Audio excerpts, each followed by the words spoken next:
누구하고 함께 걷는가 아주 중요합니다. 동행이 좋아야 되죠. 인생이 나그네 길이잖아요. 그렇죠. 우리는 본향 찾는 사람들이죠. 동행이 중요합니다. 그래야 인생이 즐겁습니다. 네팔에 간 적이 있어요. 한 15년쯤 됐나요? 그때 섬기던 교회에서 네팔 선교를 계획하고 있었는데, 교회에서 저하고 선교부의 팀장 집사님 한 분하고 또 청년을 담당하던 전도사님 이렇게 셋이 한 팀이 되어서 계획을 잘 해보라고 그렇게 사명을 받고 네팔에 가게 됐습니다. 네팔을 잘 모르잖아요. 아, 히말라야가 거기 있다, 그 정도만 알지. 그래서 네팔 선교사로 사역하셨다가 신학교에서 교수로 가르치고 계시는 선교학 교수님을 소개를 받아서 그분의 안내를 받기로 했습니다. 근데 마침 그 교회가 속해 있던 노회에서도, 노회 선교부에서도 우리 노회도 노회 차원에서 어떤 그런 선교지를 한번 탐방해야 될 필요가 있겠다, 그렇게 하셔가지고 노회 어르신들, 그리고 저희 교회 팀, 그리고 그 선교학 교수님, 선교사로 사역하셨던, 이렇게 같이 가게 됐습니다. 네팔에. 정말 네팔은 가슴을 뜨겁게 하는 땅이었습니다. 일주일 정도 기간 일정으로 갔기 때문에 그렇게 시간이 넉넉하지 않았어요. 교수님이 아주 일정을 아주 참 짜임새 있게 타이트하게 그래서 짜셨습니다. 이왕 왔으니까 다 보고, 하여튼 다 알아보고, 그렇게 구석구석도 가볼 수 있도록 배려를 잘 해주셨어요. 그래서 네팔 교회도, 교단도, 신학교도, 또 도시와 또 시골도 어떻게 사는지 가서 볼 수 있는 그런 기회들이 있었어요. 이곳저곳을 두루 다니면서 느끼고, 어허, 이렇구나 생각하고, 많은 것들을 이렇게 하면 좋겠다고, 또 저희 세 명이 같이 한 팀으로 갔기 때문에 그렇게 구상도 하고, 그런 시간들을 막 쉴 새 없이 가졌습니다. 주로 수도 카트만두에 이제 짐을 풀고 계속 여기저기 이렇게 왔다 갔다 했는데, 그 수도 카트만두를 관통해서 흐르는 강이 있는데, 저도 그때는 강 이름을 몰랐어요. 이번에 준비하다가 찾아보니까 바그마티라고 하는 강이에요. 그 강가에 사원을 방문했을 때, 와, 정말 고행 중인 이 힌두교 영적 스승을 구루라고 부르거든요. 이 힌두교 구루들이 그 사원 곳곳 희한한 데에 소위 말해서 짱 박혀가지고, 네, 그렇게 뭐 돌을 닦고 있더라고요. 깜짝 놀랐습니다. 한 번도 안 씻은 사람들 같아요. 거기에다가 갑자기 툭툭 튀어나오는 원숭이들, 깜짝 놀랐죠. 자, 무엇보다도 그 사원 옆에 그 강이 있는데, 인도에서처럼 장작 위에다가 시신을 올려놓고 강가에서 화장을 하더라고요. 와, 발끝이 보여, 발바닥이 보여요, 멀리서 보니까. 그리고 또 어떤 것은 다 화장을 한 것은 그냥 그대로 쓸어서 강에다 버리고요. 제가 볼 때는 강이 엄청 더러웠는데, 그런데 그 사람들은 또 신성한 강이라고 그렇게 생각하잖아요. 하여튼 매 순간 가는 곳마다 많은 도전을 받았습니다. 그런 일정이었어요. 그런데 여행 중에 제일 조금 아쉽고 힘든 것이 있었어요. 노예 어르신들하고 같이 갔지 않습니까? 저희는 한 곳이라도 더 가보고 싶어가지고, 그런데 이 어르신들은 이 일정이 좀 타이트하게 느껴졌던 것 같습니다. 그리고 또 약간은 여행이라는 느낌으로 오신 것 같아요. 그래서 어떤 일정들은 취소되거나 축소되거나 조정되는 그런 경우도 있었고, 또 이 네팔에 왔는데 뭐 사는 것은 이렇게 봤어요. 그런데 아니, 그분들이 먹는 음식도 같이 좀 먹어봐야 되겠는데, 이분들이, 이 어르신들이 줄곧 이 선교사님이었던 이 교수님께 한국 음식점으로만 자꾸 가자고 그러시는 거예요. 그래가지고 갈 날이, 지금 돌아올 날이 거의 다 됐는데도 제대로 된 이 네팔 음식을 못 먹어봤습니다. 그래서 내일이 이제 출발인데 다시 귀국하는 건데 안 되겠다. 그래서 부탁을 했죠. 양해를 구하고 저희끼리 따로 시간을 조금 몇 시간을 받았습니다. 그리고 무작정 시내로 갔죠. 가서 네팔 음식도 먹어보고 시장도 들어가서 막 보고 그랬던 적이 있습니다. 동행이 좋아야 한다, 그런 생각을 해봤어요. 나는 누구와 같이 인생의 길을 걷고 있습니까? 누구와 같이 일하고 누구하고 자주 이야기를 나누고 있어요? 살다 보면 내가 선택하지 않았지만 그 사람과 함께 가야 할 때가 참 많이 있어요. 직장이 그렇지 않습니까? 그 사람도 이 직장을 선택해서 들어왔고 나도 선택해서 들어왔어요. 내가 그 사람 선택한 거 아니고 그 사람도 나를 선택한 거 아니지만 우린 같이 하여튼 그 직장 안에 묶여서 일하게 됐습니다.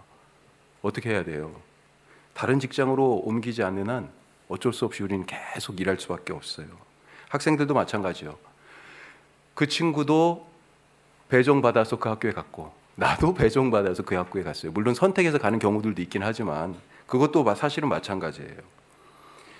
어떤 일이든지 같이 하기가 참 쉽지 않은 경우가 있고요. 성격도 다르고 일 처리 방식도 다르고 말하는 것도 안 맞고 라이프 스타일도 너무 다르고요. 가치관이 무엇보다도 달라요. 그래서 참 같이 뭔가를 하기가 동행으로 인생을 함께 걸어갈 그런 친구 삼기가 참 쉽지 않은 그런 경우들이 있습니다. 그런데도 같이 가야 돼요. 어떻게 해야 할까요? 어떻게 해야 되겠습니까? 우리가 새해에도 그런 삶을 살아야 되지 않습니까? 오늘 첫 번째 말씀, 내가 변화하면 된다. 내가 변하면 돼요. 우리가 착각하는 것 중에 하나가 저 사람은 저것만 고치면 참 좋겠어 이렇게 생각하는 것 아닐까 싶습니다. 저 사람은 저것만 고치면, 제가 요즘 엄청 지적을 많이 받아요, 집에서. 네? 교회에서도 힘들어요. 저 사람은 저것만 고치면 집에서는 좋은 남편, 좋은 아빠일 것 같고, 저 사람은 저것만 고치면 교회에서 더없이 좋은 목사님일 것 같은 생각이 누구한테는 드나 봐요. 예. 저 사람은 저것만 고치면 좋겠다. 나는 그 사람에 대해서 그렇게 생각하는데 아마 입장을 바꿔놓고 생각하면 아마도 그 사람도 그렇게 비슷하게 똑같이 생각하지 않을까요? 그 사람은 내가 바뀌기를 바랄 겁니다. 다른 사람이 변하기를 바라지 마십시오. 그 사람 변하는 거 변하면 좋지요, 당연히. 그런데 그 사람 변하는 건 누구 일이에요? 그 사람 일이에요, 그 사람 일. 내가 억지로 할 수 없는 겁니다. 내가 원한다고 그렇게 되는 게 아니에요, 쉽게. 내가 할 수 있는 것을 해야 합니다. 무엇입니까? 내가 할 수 있는 것이. 다른 사람 바뀌는 거 그거 너무도 어렵고 설령 할 수 있대도 너무 어렵고 때때로는요 거의 불가능한 일이에요. 쉬운 것을 선택하시기 바랍니다. 내가 할 수 있는 것을 선택하실 수 있길 바랍니다. 뭐예요? 내가 변하는 거예요. 그건 할 수 있잖아요, 내가. 오늘 말씀이 어떤 때입니까? 사도행전 2장의 이 말씀, 대제사장을 정점으로 하는 예루살렘의 성전 권력들이 예수님을 십자가에 못 박아 죽인 후에 있는 일이잖아요. 이게 예수님의 십자가 사건으로부터 50일 정도 된 때예요. 오순절이잖아요. 예수님이 6월절에 돌아가셨는데 6월절하고 오순절이 말 그대로 오순 50일 차이예요. 예수님이 십자가에 이 대제사장 일당으로부터 죽임을 당한 그 후, 그리고 예수님이 또 부활도 하셨어요. 그런데도 여전히 그 십자가 사건이 일어났고 그 부활의 능력이 보여졌는데도 불구하고, 그런데도 여전히 세상은 그대로입니다. 안 변해요.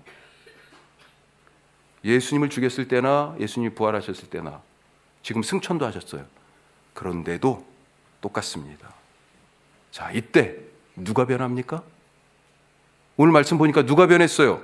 제자들이 변했네요. 제자들이. 성령이 제자들에게 임하니 이들이 완전히 새로운 사람이 되었습니다. 이제 대제사장과 성전 권력들은 성령으로 변화된 이 제자들과 함께 이제 걷게 되는 거예요. 제자들의 입을 통해서 나오는 십자가의 의미가 무엇인지 듣고요, 부활의 예수님의 소식을 이 사람들이 듣게 됐습니다. 복 받은 거죠. 새해에는 다른 사람 바꾸려고 하지 마시기 바랍니다. 나를 변화시키는 그런 한 해가 되실 수 있기를 간절히 바랍니다. 제자들이 변화됐기 때문에 그래서 같이 동행으로 가던 이제 다른 사람들이 변화되기 시작하는 거잖아요. 다른 사람의 변화가 진짜로 소원이라면 나부터 변화되고 바꾸는 그런 삶을 살아갑시다. 우리 부모님들은 습관적으로 관성적으로 그러잖아요. 자식 바꾸려고 하고. 우리 아내들은 남편을 자꾸 바꾸려고 그러는데, 예? 아내는 남편은 또 아내 저거 계속 못마땅한 거 있잖아요. 그렇죠? 남편들. 예? 저는 없어요. 정말로 누군가가 바뀌기를 원하면 내가 먼저 바뀌는, 제자들을 따라서 교회가 바뀌기를 원하면 내가 먼저 바뀌는. 우리 교회는 더 화목했으면 좋겠어. 그런데 나는 인사를 안 해. 이게 무슨 일이에요? 교회가 바뀌겠어요? 내가 먼저 처음 뵙는 분한테 나도 어색하고 내 성격상 나는 아이야, 나는 이가 아니야. 예? 그런데도 불구하고, 나는 아이인데도 불구하고, 아이가 또 뭔지 모르시는 분 계셔? 예. 내향적 성향인데, 그런데도 불구하고 내가 먼저 한번 가봐야지. 그 작은 변화의 하나 때문에 교회가 바뀌는 거잖아요. 세상도 그렇게 바뀔 것을 믿으시기 바랍니다. 누구부터요? 나로부터. 두 번째, 새해에는 따라서 합시다. 기도하는 사람이 됩시다. 아멘. 아멘 했어요. 아멘. 그래요. 자, 제자들이 왜 바뀌었습니까? 어떻게? 성령이 그들에게 임해서 완전 딴 사람이 된 거잖아요. 이 사도행전 2장 말씀은 성령이 임하신 사건을 지금 얘기하고 있죠. 나를 바꾸는 것은 우리가 다 알지만 내가 원한다고 그게 쉽게 되지 않잖아요. 서점에서 가장 인터넷 서점도 마찬가지고 가장 잘 팔리는 류의 책, 그중에 자기계발서들이 있습니다. 자기계발서. 어떻게 읽다 보면 참 설득력도 있고 잘 정리해놨고 또 자기 경험과 뭐 그런 것들을 다 녹여내서 설득력 있게 쫙 풀어내요. 읽어보면 일리가 있어요. 도움이 되는 말들입니다. 그래서 끄덕끄덕해져요. 그런다고 사람이 변합니까? 자기 개발서를 읽으면 내가 개발이 되고 내가 변해요? 또 잠시 변할 수 있죠. 그렇다 해도 그 변화가 지속됩니까? 사람을 진짜 변하게 하는 것은 성령님입니다. 사람을 만드신 하나님만이 사람을 변화시켜 새롭게 창조하시는 거예요. 어떻게 이 제자들이 변화되어 성령의 새로운 사람이 되었습니까? 사도행전이 지금 오늘 이 말씀들이 그것을, 이 중요한 사실들을 알려주잖아요. 성령이 제자들에게 임해서 새 사람이 된 사건은 우리가 읽은 것처럼 2장에 있어요 지금. 자, 그런데 이 앞에 있는 1장 무슨 이야기예요? 제자들이 기도한 이야기예요. 기도한 이야기. 부활하신 예수님이 너희가 이제, 내가 가지만 너희가 이제 성령을 받을 것이다 말씀하시고 약속하셨습니다. 제자들은 그 약속 믿고 기도했을 뿐이에요. 다른 거 한 게 없어요. 기도했어요. 다시 말씀드립니다. 2024년은 지금까지, 내가 살아왔던 지금까지의 삶과 다른 삶을 살기를 원하십니까? 그러면 기도하셔야 돼요. 기도하셔야 돼요. 마음 먹었으니 됩니까? 다른 삶을 살아야지 이제. 다짐한다고 돼요? 아닙니다. 사람을 만드는 것은, 변화시키는 것은, 새 사람이 되게 하는 것은 성령님이세요. 그리고 성령님은 기도하는 자에게 임하십니다. 아니, 사실은 모두에게 이미 임했어요. 약속대로 오셨어요. 그런데도 이건 뭐예요? 기도하는 자만이 이미 오신 성령의 역사를 나의 것으로 경험할 수 있다는 거예요. 변화를 꿈꾸십니까? 기도하시기 바랍니다. 머뭇거리지 말고, 머뭇거리는 분들이 참 많아요. 머뭇거리지 마시고요. 미루지 말고 다음 주에는 새벽에 한번 가야지. 오늘 저녁에 골방에 들어가야지. 집에다 골방 있죠? 어디예요? 싱크대 앞이에요? 예? 침대예요? 아니면 어디 소파 한 구석입니까? 책상에 의자예요? 골방이 다 있으셔야 되잖아요. 작년 한 해 나의 골방에 들어가자고 그랬잖아요. 올해 한 해. 머뭇거리지 말고요.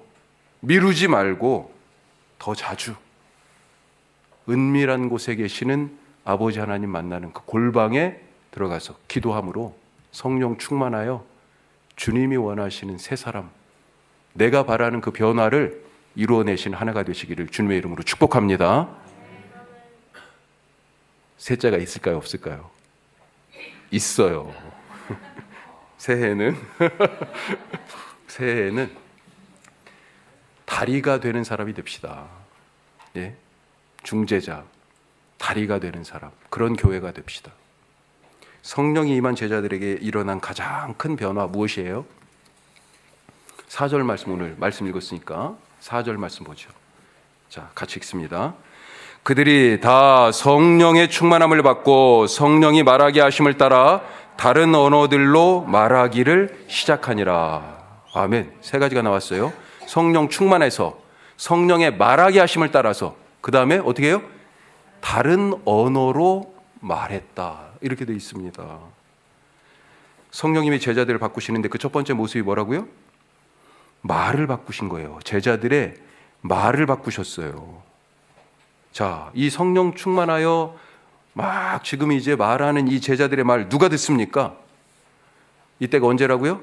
오순절. 오순절이에요. 5절에 보면 세계 곳곳에 흩어져 있던 유대인들이 이 명절을 지키려고 예루살렘에 왔다. 이렇게 돼 있죠. 이 사람들이 제자들이 하는 말을 듣습니다. 그리고요, 깜짝 놀라네요. 왜요? 왜 그래요? 8절 말씀 보세요. 8절. 우리 각 사람이 난 곳 방언으로 듣게 되는 것이 어찌 됨이냐. 지금 여기 예루살렘에서는 어느 말 써요? 히브리어습니다. 아람어나. 그런데 이 사람들은요, 누구예요 지금?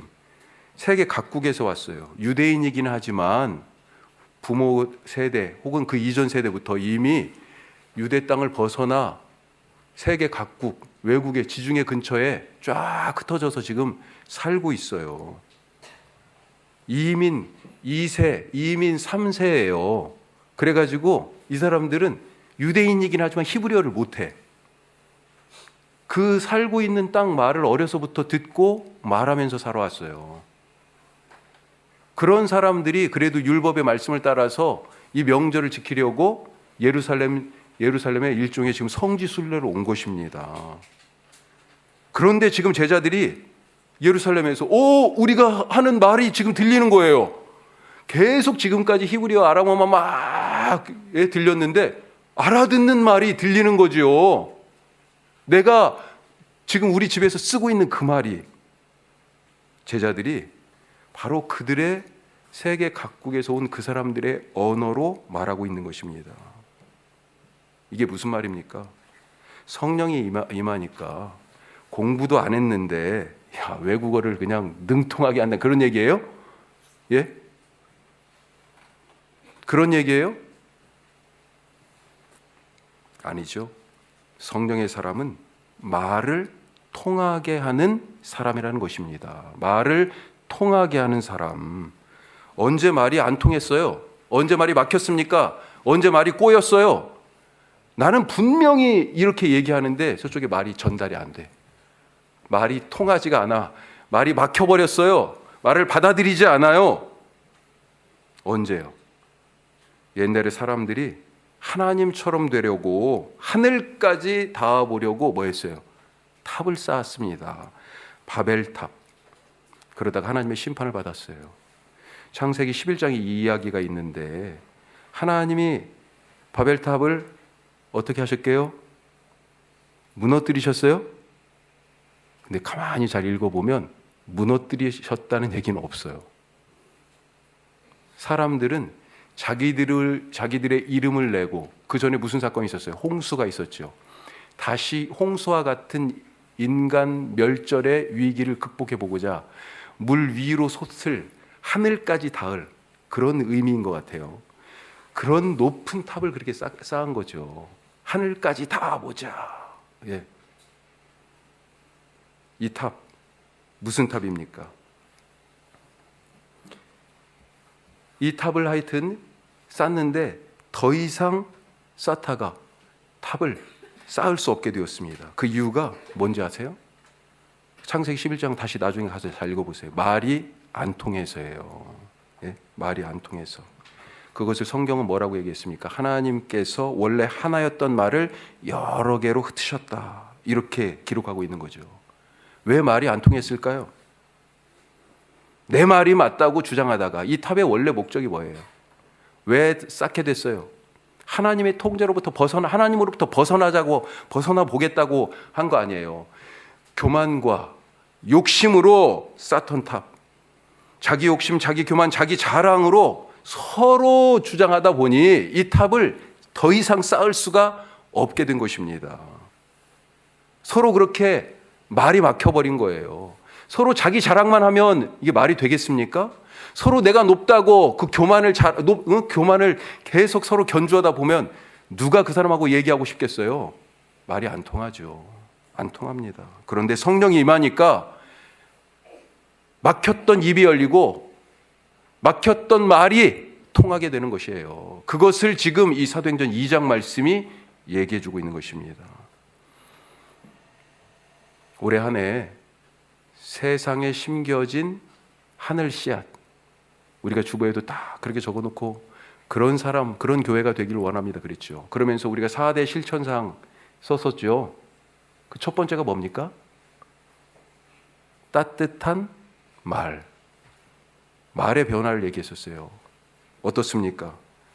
그동안 나는 어떤 말을 해왔습니까? 내 말이 다른 사람에게 통했습니까? 다른 사람의 말이 내 가슴에 와서 닿았어요? 우리는 그런 말을 하고 살았습니까? 새해에는 말이 달라지는 사람이 될 수 있기를 간절히 바랍니다. 내 말을 못 알아듣는 너, 문제는 너한테 있어. 네 귀를 바꿔야 되겠어. 예? 그 막힌 귀 좀 뚫어봐. 그렇게 말하지 않고요. 내 말을 바꾸는 그런 사람. 지금 여기 듣는 사람들, 제자들이 지금 말하고 있는데 듣는 사람들의 귀는 그대로예요. 그대로. 제자들의 말이 바뀐 것입니다. 그래서 사람들이 드디어 듣게 됐어요.